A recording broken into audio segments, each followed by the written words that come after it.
सियावर रामचंद्र की जय. शुक आणि सारणांनी रामचंद्राच्या शक्तीची जाणीव रावणाच्या दरबारात करून दिलेली आहे आणि पुन्हा एकदा रावणाला सांगितलंय, महाराज विचार करा, तो आलाय कशासाठी? बायको नेण्यासाठी. त्याला बायको मिळाली तर तो ताण सोडून देईल आणि शक्ती प्रचंड आहे. तो तर म्हणाला, काय सांगायचं ते जाऊन सांग, मी रावणाला मारायला चालूय असं म्हणाला. महाराज ऐका, त्याची बायको त्याला देऊन टाका, भांडणच संपलं, ते निघून जाते आपल्या सगळ्या सैन्यासह वापस. पण नाही, एक तर आहे, तू तर राहशील नाही तर मी तर राहीन. हे काही गप्प बसू देत नाही. लंका संपून जाईल, मी संपून जाईल, पण लढण्याची खास मात्र कायम आहे. अहंकार, अहंकाराचा वारा न लागो राजसा, उगच नाही म्हटलेलं. हा अहंकाराचा वारा नुसता लागला नाही तर रावणाच्या रोमात तो भिनलाय. तो म्हणला, सीता तर देतच नाही, देतच नाही, काही कर देत नाही. त्याला सीता हवी आहे ना, आता ती तर मी घेणार. असंच झालं. तो म्हणतोय ना, मी पुन्हा येणार, मी यूज देणार नाही. त्याला लागतं ना पद, मी मिळवूच देणार नाही. या सगळ्या प्रकारामध्ये रावणाच्या डोक्यामध्ये आणखी काही भयंकर विचार येत आहेत. चांगलं यावं की भयंकर विचार येत आहेत. तो म्हणतोय, ठीक आहे, मला माझ्या मायावी पद्धतीप्रमाणे विचार करावा लागेल. सीतेकडे गेला होता, सीतेला म्हणाला होता, तू माझी हो. सीता म्हणाली नाही. नाही हे कळल्यावर रावण चिडला होता. तो म्हणाला, नाही, रावणाला नाही म्हणू शकतेस. सीतेला हात लावायचा विचार करताच रावणाला आपल्याला मिळालेल्या शापाची आठवण आली होती.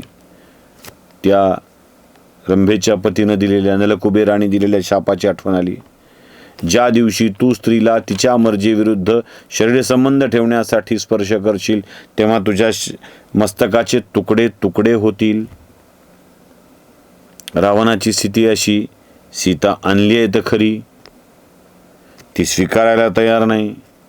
तिच्या मर्जीशिवाय शरीराला स्पर्श करावा तर आपल्या मस्तकाचे तुकडे तुकडे होतील.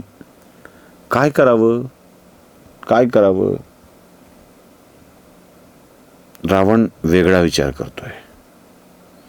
खरं तर कुणीही चांगला माणूस, अहंकार नसलेल्या माणसानं विचार काय केला असता, जाऊ दे ना, सीता आणून उपयोग काय आहे, फक्त रामाला त्रास देणे. त्याच्या एवढं सगळं युद्ध करण्यापेक्षा रामाची सीता रामाला देऊन टाकावी, तो निघून जाईल, आपलं लंकेतलं राज्य निवांत, आपलं सगळं निवांत. नाही ना, मृत्यूची ओढ अशी असते ना. ते मी मध्ये एक हिंदी चित्रपटातला प्रसंग दाखवला होता बघा, व्हिडिओचा मध्ये, कुठला तरी एक असा आपल्या आत्ताच्या काळातला आलेला, ते मेरे पीछे मत आओ मैं तुम्हें बर्बाद कर दूंगी, आणि हा म्हणतो मैं बर्बाद होना चाहता हूं. तसं रावणाला त्याचं नशीब सांगतंय, अरे हिच्या मागं नको जाऊ, ती तुला बर्बाद करून टाकेल. हे म्हणते मैं बर्बाद होना चाहता हूं. तो विचार करतोय की रामाला सीता द्यायची नाही, रामही हरला पाहिजे, सीताही आपल्याला मिळाली पाहिजे. काय करता येऊ शकेल? एकदा का मनात वासनेचं भूत शिरलं, बदल्याची भावना आली की माणूस काही करू लागतो. तेच ना, सूड हवाय मला, सूड. एकदा सूड हा विषय मनात शिरला की काहीही करू लागतो माणूस, काहीही. मग राम आवडत नाही, औरंगजेब आवडू लागतो, सगळं होऊ लागतं. माझा हे म्हणण्याचा हेतूच एवढा आहे की आत्ताही रावण आहेत.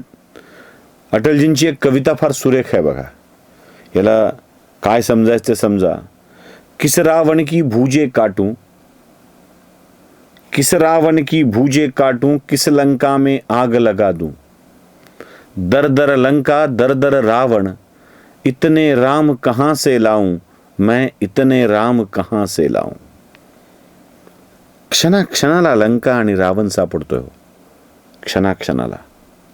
हे संदर्भ का द्यावे लागतात माहिती आहे तुम्हाला? राम आधी कळावा की न कळावा यापेक्षा रावण कोण आहे ते कळावं हे फार आवश्यक आहे. एकदा का जगातली रावण कळली ना की आपली सीता राखून ठेवता येते, लक्षात ठेवा. त्यामुळे रामाची ओळख कधी होईल की नाही माहीत नाही. आपण त्याला पात्र आहोत की नाही माहीत नाही. आपण हनुमानाच्या इतके भक्त नाही होऊ शकत. आपण सुग्रीवाच्या इतके पवित्र नाही होऊ शकत. आपण दशरथाच्या इतके पुण्यवान नाही होऊ शकत. आपली कूस कौसल्य इतकी पुण्य प्रभावी असू शकत नाही. जानकी होण्याचं भाग्य तर आपल्या नशिबात नाहीच. आणि भावकीच्या वादात लक्ष्मण होण्याचा हक्क आपण गमावलाय.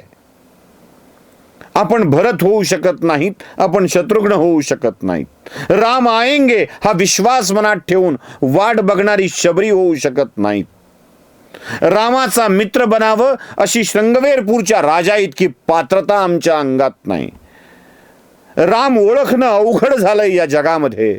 राम ओळखणं अवघड झालंय तर आम्ही पापी माणसं किमान रावण तरी ओळखू शकतो आणि त्या रावणाला तरी बाजूला ठेवू शकतो. रावण नसेल तर राम येईल एवढा तरी विश्वास मनात ठेवू शकतो. म्हणून रावणाची लक्षणं तुम्हाला सांगायची.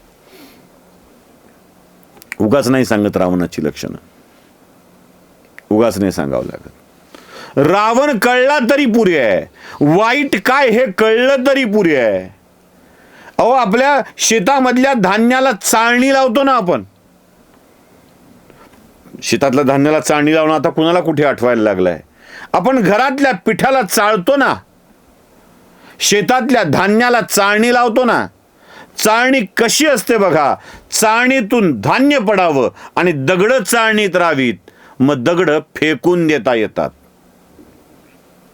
मातीची ढेकळं फेकून देता येतात.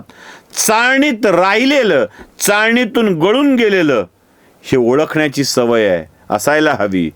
चाळणीत उरलेत ती ढेकळं, दगड, माती, कचरा हे सगळं आपल्यापासून लांब फेकता येऊ शकतं आणि खालचं स्वच्छ धान्य आपोआप वाट्याला येतं. त्यामुळं रावण कोण याची पहिल्यांदा ओळख करून घेणं आवश्यक असतं. रावणाच्या मनामध्ये आता वाईट विचार येत आहेत.